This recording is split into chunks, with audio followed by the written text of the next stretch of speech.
본 내용은 투자 판단 참고용이며 실제 투자 결과에 대해 책임지지 않습니다.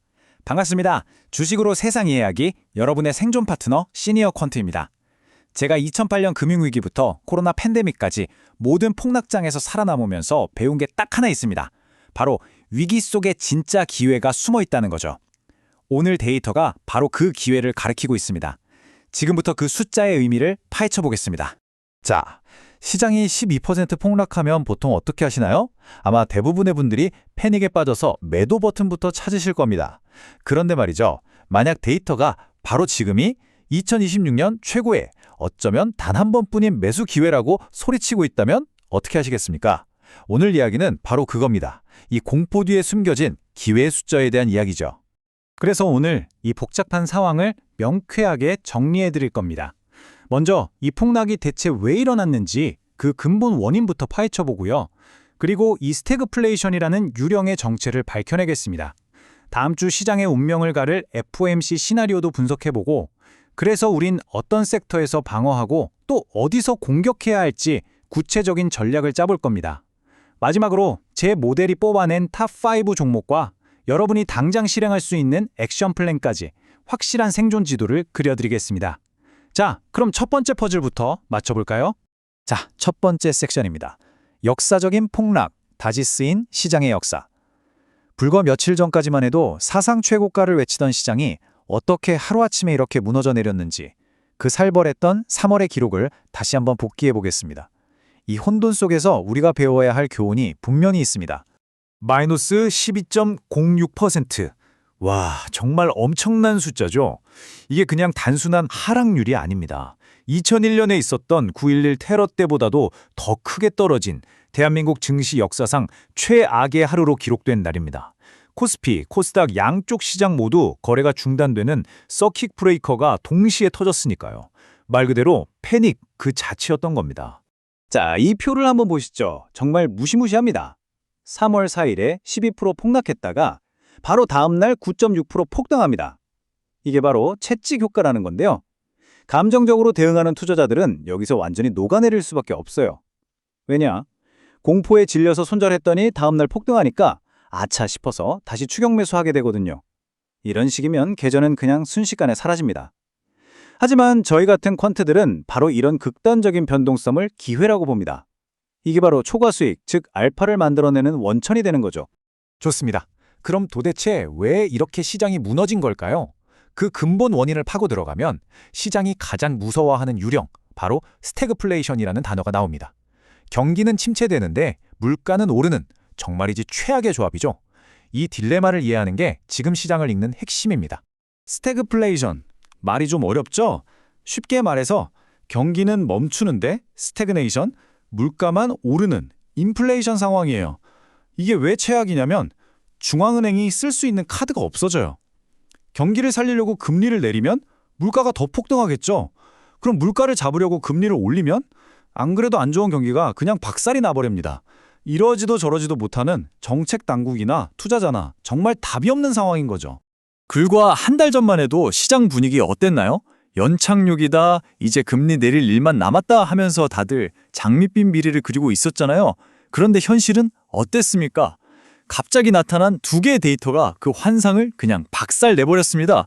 첫째는 충격적인 미국의 고용지표, 둘째는 중동 리스크 때문에 다시 치솟는 유가. 이 두 가지가 만나면서 스태그플레이션이라는 공포가 현실이 된 겁니다. 바로 이겁니다. 이 차트가 지금 중앙은행이 처한 딜레마를 아주 명확하게 보여주고 있어요. 한쪽에서는 미국 일자리가 예상과 달리 92,000개나 줄었어요. 이건 경기 침체 신호등의 빨간불이 찾은 겁니다. 그런데 다른 한쪽에서는 국제 유가가 배럴당 $100를 넘어가고 있죠. 이건 인플레이션에 대한 경고등입니다. 자, 여러분이 중앙은행 총재라면 이 상황에서 금리를 올리시겠어요? 내리시겠어요? 정말 답이 안 나오는 상황이죠. 자, 이렇게 안개 속에 빠진 시장이 지금 단 한 곳만 쳐다보고 있습니다. 바로 이번 주에 열리는 미국의 FOMC 회의죠. 연준, 즉 미국 중앙은행이 여기서 어떤 말을 하느냐에 따라서 이 폭풍이 잦아들 수도 있고 아니면 더 거대한 쓰나미가 몰려올 수도 있는 그야말로 운명의 한 주입니다. 이번 주 캘린더를 보면 정말 숨이 막힐 정도입니다. 화요일에는 미국 소매 판매 데이터가 나오고 목요일, 금요일에는 일본과 중국이 금리를 결정합니다. 하지만 이 모든 걸 압도하는 메인 이벤트는 단연 수요일 새벽에 있을 FOMC입니다. 시장의 모든 눈과 귀가 여기에 쏠려 있다고 보시면 돼요. 여기서 나오는 말 한마디에 시장이 천국과 지옥을 오갈 수 있습니다. 그래서 우리가 주목해야 할 건 금리를 동결하냐 마냐 이게 아닙니다. 더 중요한 건 바로 점도표라는 건데요. 연준 위원들이 앞으로 금리를 어떻게 할 건지 점을 찍어서 보여주는 예측표예요.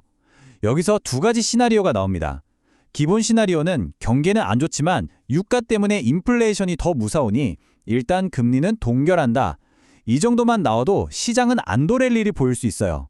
근데 최악의 시나리오는 뭐냐? 점도표에서 올해 금리 인하 그딴 거 없어. 라는 신호를 주는 겁니다. 만약 이렇게 나오면 2차 폭락이 올 수도 있습니다. 제 모델상 시장은 아직 이 최악의 시나리오를 40% 정도밖에 반영하지 않고 있어요. 이게 진짜 리스크죠. 자, 여기까지가 거시경제의 즉 탑다운 분석이었습니다. 시장 전체의 흐름을 읽는 거죠. 그럼 이제부터는 더 중요한 질문으로 넘어가겠습니다. 그래서 우리는 뭘 사야 하는가?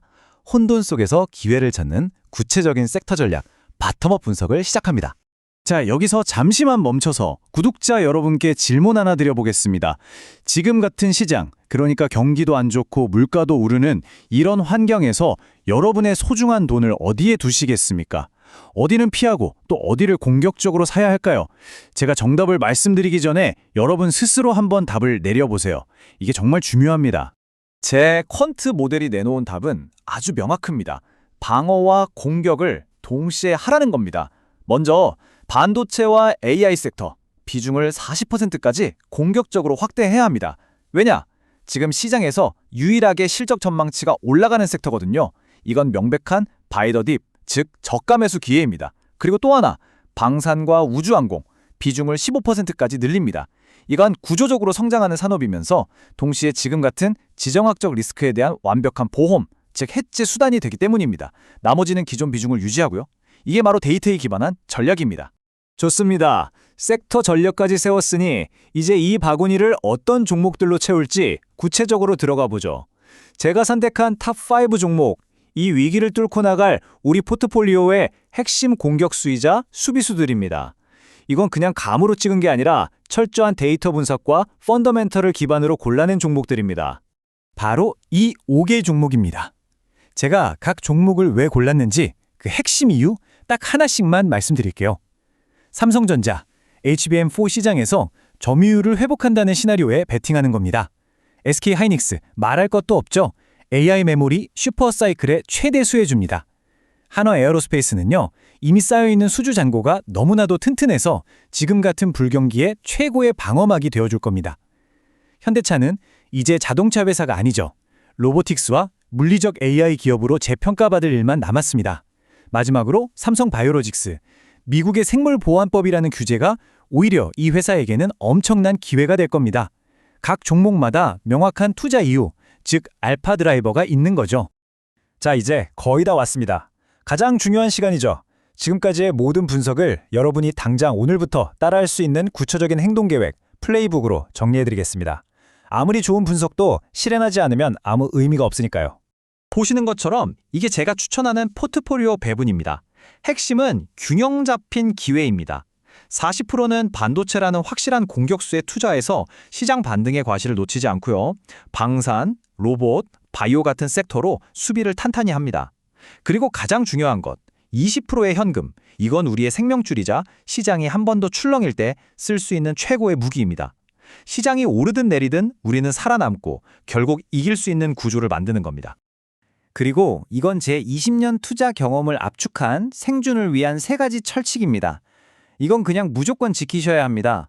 첫째, 항상 현금을 15%에서 20%는 들고 계세요. 이건 여러분의 목숨줄이자 위기가 왔을 때 쓸 수 있는 총알입니다. 둘째, 기계적으로 손절매하세요. 감점은 여러분의 가장 큰 적입니다. 미리 정해놓은 원칙이 여러분의 계좌를 지켜줄 겁니다. 마지막으로 폭락장에서는 오직 1등 주식만 사는 겁니다. 위기 때는 돈이 잡주해서 진짜 실적을 내는 우량주로 몰리게 되어 있습니다. 명심하세요. 위기일수록 종목 선택보다 리스크 관리가 100배는 더 중요합니다. 결국 이겁니다. 시장은 미래를 예측하는 무대가 아닙니다. 그건 신의 영역이죠. 시장은 끊임없이 변하는 파도에 어떻게 대응하고 어떻게 살아남느냐를 겨루는 무대일 뿐입니다. 예측이 아니라 대응. 이게 오늘 분석의 가장 중요한 핵심 철학입니다. 자, 데이터는 명확하게 길을 보여줬고 실행 계획까지 모두 세워졌습니다. 이제 남은 질문은 딱 하나입니다. 여러분은 다수의 공포에 휩쓸려 함께 무너질 것인가? 아니면 소수의 생존자처럼 이 데이터를 믿고 전략을 실행할 것인가? 그 선택이 여러분의 2026년을 결정할 겁니다. 이 냉철한 분석이 여러분의 생존에 도움이 되셨다면 구독과 좋아요로 함께해 주십시오. 이상 주식으로 세상 이해하기였습니다.